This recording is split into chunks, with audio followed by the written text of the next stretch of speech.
Asalaamaaleykum à toutes et à tous gars yi maa ngi leen di nuyu di leen ziar di am mbégte ak contentement di partager ak yéen plateau bi donc je salue l'artiste Wally Ballago Seck le phare marraine l'artiste du peuple. Moi je me présente, c'est Didier Sidat de la RFM et puis c'est un réel plaisir vraiment de partager avec vous le plateau. Alors moi j'ai une question bu ma am vraiment lu yegg sax ci public bi la tout le temps. C'est quoi le problème entre Wally Ballago Seck et Sidy Diop, Pape Diouf? Tout le temps on ne parle que de vous yéen rek na ngi wax guddi bëccëg suba ak ngoon. Wally loo def tey Sidy fël feneen def leneen bu suba Pape Diouf fël feneen def feneen ku ci nekk am na lay lancé. C'est quoi ça lan lañ bëgg comprendre et toi de ton côté en tant qu'artiste lan moo aussi sa responsabilité. Est-ce que vous avez des relations particulières wala soit est-ce que réellement di ngeen di toog di waxtaan yéen ñett wala est-ce que da ngeen di seetante est-ce que da ngeen di gisante donc tontul Sénégalais yi nga xam ce qui se passe. En tout cas félicitations et puis beaucoup de courage et bonne chance. Merci à vous Sidat. Merci grand Sidat mbokkum yaayum Fëlcun. Moom suma mbokk la suma deret la. Alors c'est un gars aussi qu'on a suivi. Animateur la boo xamante ne ñun ñëpp yàkkamte woon nañ mu invité ñu ba tey ji ñu ngi koy gërëm ci participation bi mu def ci suñu carrière dafa ko bépp kuy artiste. Alors je pense que c'est le showbiz showbiz moo mel noonu mënul ñàkk et ñun ñëpp bëggante nañu nag waaw ñun ñëpp bëggante nañ showbiz la rek xam nga des fois xam nga grand bi jaar nii ma jaar ne loolu yàqul dara après dañuy xumba rek après mu jeex benn moment la tu vois vas-y c'est passé ñu ngi ci atu 2022 donc on est passé à outre et c'est très important suñu diggante yi amul dara amul ñagas amul dara est-ce que dañuy demalante est-ce que ay xarit lañu non demalantewuñu mais ku ci nekk joxe na sa morom respect c'est ça qui est important et je pense que soo ma dégloo ma wax di nga xam ni sama kàddu démb mooy suma kàddu tey man je suis open mind nit laa boo xamante ni mën naa dékku lu bare et je pense que lépp lu may wax dama ko gëm du ma wax lu ma gëmul je suis pas faux non lu ma wax dama ko gëm yàlla xam na ni j'ai un cœur pur sama xol bi li ma leen yéene sama bopp laa leen yéene vraiment yàlla nañu yàlla defal jàmm ñun ñëpp ñu ànd suñu yoon te wéy mais showbiz mënul ñàkk lii mënul ñàkk. foog show bi di njaxlaf daal. waaw mënul ñàkk lii. te ñun ñëpp joxante nañu respect nag waaw vraiment doo mës a dégg man ma wax grand pape lu ko metti dégg goo tamit Sidy wax Wally lu ko metti noonu la demee vraiment sérieusement. D'accord kon leer na. Pour Sénégalais yi parce que nag question la boo xamante ni ñun dencoon nañ ko. internautes yi c'est sûr que ni ñoom itamit gàddu woon nañu question yi pour jox la ko. mais comme leeral nga ko. mais Mohamed. waaw man je t'ai dit. bi may wax Pape Diouf mooy suma woykat. loolu du tey. sam papa mi ngi dund. maam Baye woykat ma penda Ousmane Keba. nga ni Pape. ma ne Pape. dëgg la nga daan baali Pape. tey laa ko gën a waxaat. et ça fait que tout. waaw. lan la may wàññi.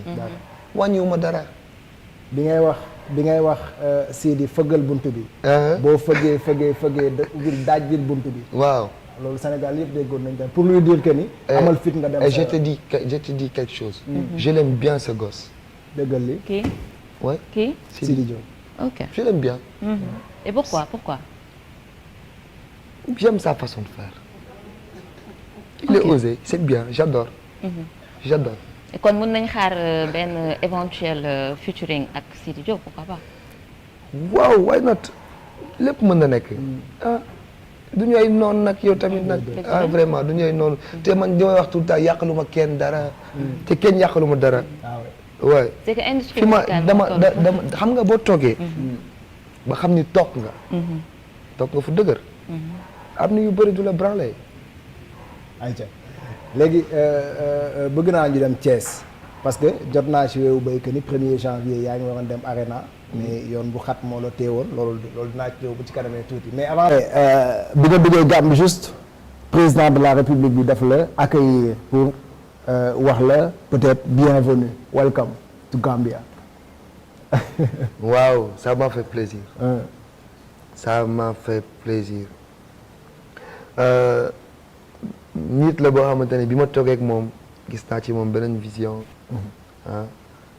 gis naa ci moom bëgg Sénégal bëgg Gambie. bëgg moom waaw waaw. te defe naa bi mu toogee ba tey yow la njëkk recevoir bu ma juumalee. bon je sais pas man nag je sais pas. non parce que bi élection yi jàlle. waaw élection après yàggul quoi yàggul. ah ben alhamdulilah. waaw alhamdulilah. nga def doon nag Gambie. waaw nga def doon nag Gambie il faut le dire Gambie 3 dates première date 500 tables mu fees del macha allah yeneen 2 dates yi stade yi guichet fermé doom Gambie mel ni comme Sénégal la ñu nekk ba tey. waaw balaa dara xew maa ngi koy sant yàlla. di sant Gambien yëpp. di leen wax jërëjëf. jërëjëf man sama vision actuellement newatul ci ay guichet fermé ak yooyu noonu non parce que ñi bëgg Wally Wally lañu bëgg dara ébranlé wu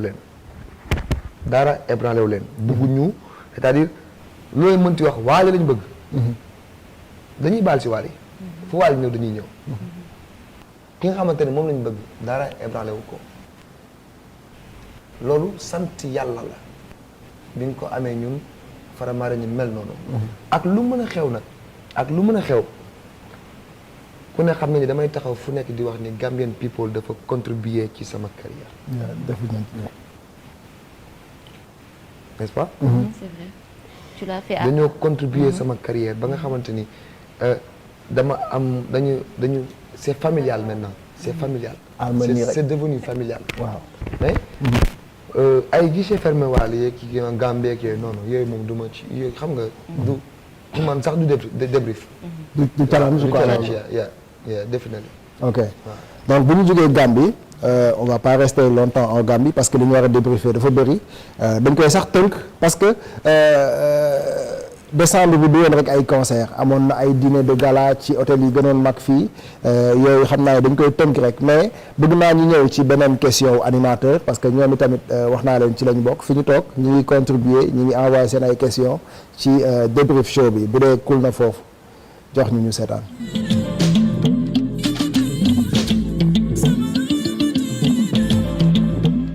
salaamaaleykum Wally Balago man nag sama laaj dama koy axé ci détermination boo ko déggee mooy da nga nekk nitu défi nag mooy koo xamante ne moom nga doxalee ba egg fi nga ebb tubaarkàlla macha allah ma bëggoon a xam nag détermination fan nga jëlee force boobu ak nan ngay def bay am benn xeetu détermination boo xasee ba téye ci dara ak lu mu métti malgré les épreuves malgré lu mu munti dem da ngay continuer di déterminer wu.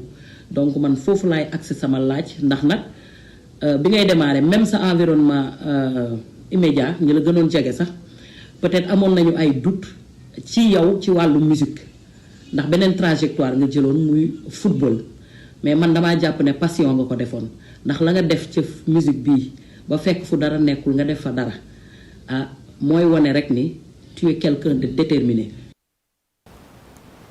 Kebs Thiam. waaw Mama Kebs. moom mu njëkk a defal 24 ak. waaw boobu jamono yi fii la woon ak apes. waaw maa ngi koy nuyu waay bu baax a baax di ko siyaare di ko ñaanal jàmm. li mu wax ngëm-ngëm la. je suis déterminé dëgg la. dévoué à ce que je veux. surtout ci sama liggéey. dama fonk li may def dama ko bëgg. parce que xam naa ni ci la ma yàlla jarale pour sama bidéewu askan bi ma doon ma war ko wéyale donc duma ko fowee askanu lëmb laa ko yoral c'est-à-dire su ma ko mënoon tënk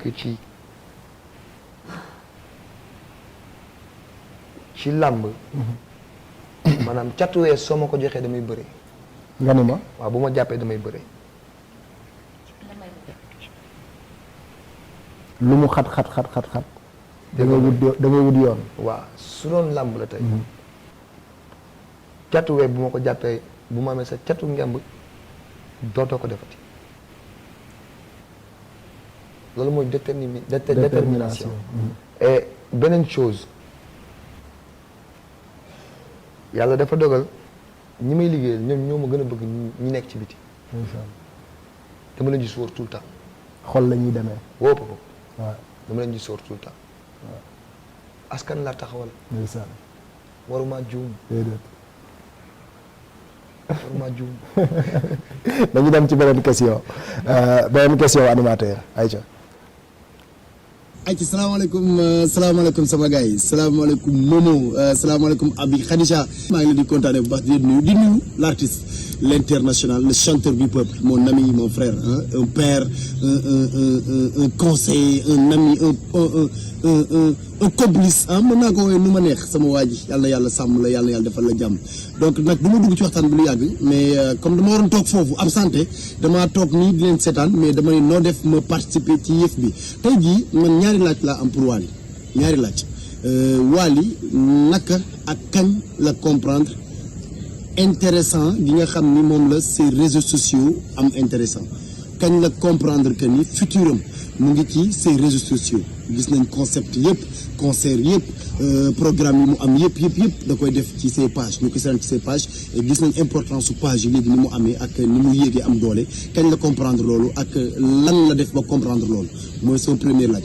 sama beneen laaj mooy en 2022 gën nañ gis Wally Europe 2022 gën nañ gis surtout Paris et gën nañ gis Wally ci mu génn quoi lan mooy say projet 2022 bu ma nee mu génn maa ngi waxu France ak waxu Europe quoi corona gis nañ ni ñu ko tënkee lan mooy ay projet Wally 2022 ak à l'intérieur au Sénégal lan la fa Wally di wàcc en 2022 Wally international Wally mënatul prouver dara ci biir national donc lan la ñu mën a xaar ci Wally ces projets en 2022 balaa dara nag dama lay ñaanal at mu neex at mu am solo at moo xam ni atum bànneex lay nekk yàlla yokk xéwal yi yokk yëpp mu sawan baawan ak fëra marine yëpp ak Ramadan ak la famille donc comme ni nga xamee noonu laa bokk ci la famille di ñaanal ñëpp jàmm mais kontaan di bégaat bu baax a baax di ñaan yàlla yéggal la ngay kawe ba fu mu yem rek bu ñu xaal sax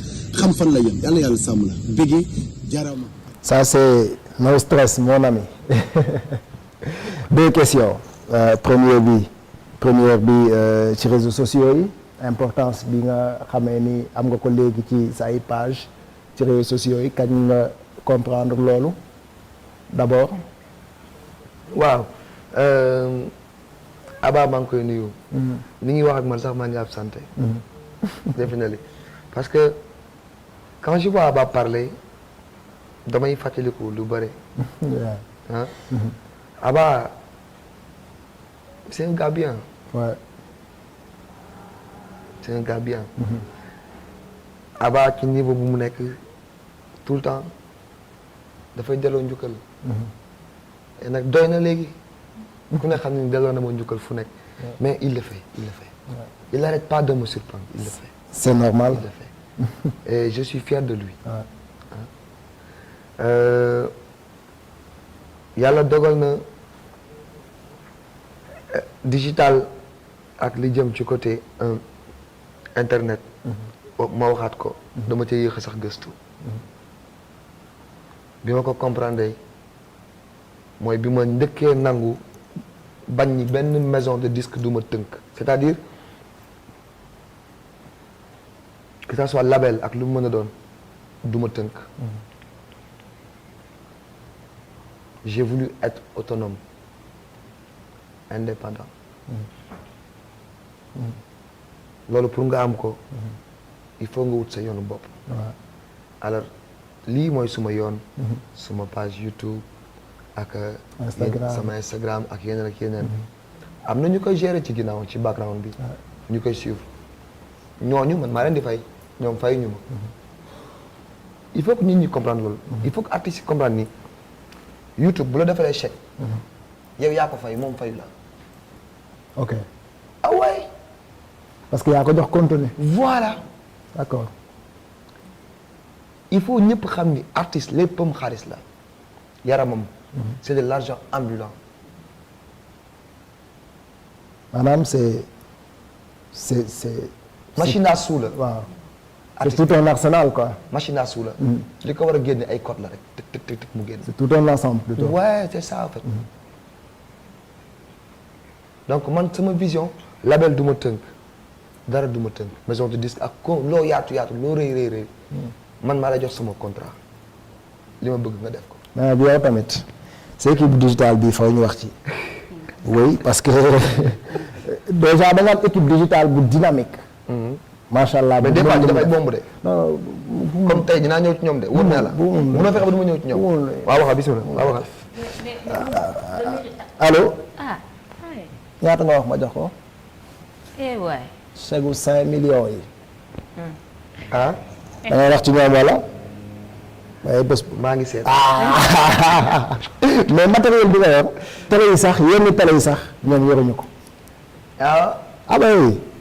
waaw mais alhamdulilah alhamdulilah ah léegi comme matériel boobu am na nañu frayante ba su ma moo di wax son bi du coupé waaw ma ni waaw yow gis nga yéen bàyyi ne lii wàññiwul dara day tax ñu gën a góorgóorlu xoolal day tax ñu gën a góorgóorlu je m'adresse à l'ORAS évitez de faire des erreurs quand vous êtes en direct Bakary nag moom sa xarit bu la leen de. ko baal dara new ci Bakary sa xarit la de. dara yonente bu bañ leen dal c'est vrai.